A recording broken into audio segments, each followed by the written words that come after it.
সাথ দিয়েছে, আল্লাহ তাদেরকে হিদায়াত করেন। বলুন আল্লাহুম্মা আমিন। আরো বলুন আল্লাহুম্মা আমিন।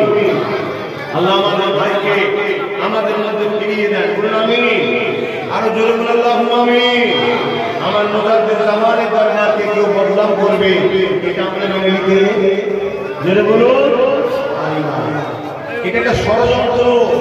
কেন পূর্ব ভারতের মানুষ এক একিয়া পুত্রে তারা হুজুরকে মেনে আজও ঈমান অবস্থাতে আছে।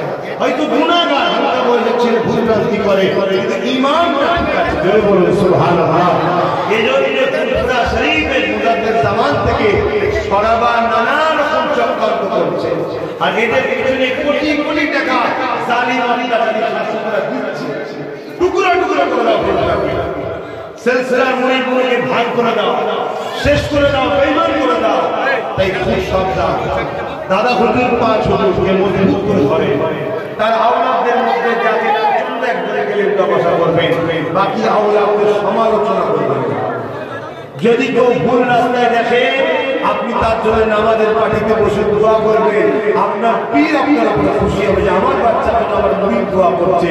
তাই আমি দোয়া করি, একটা দুটো বিগড়ে যাচ্ছে, আল্লাহ তাদেরকে হিদায়াত দেন। বলুন আল্লাহুম্মা আমিন।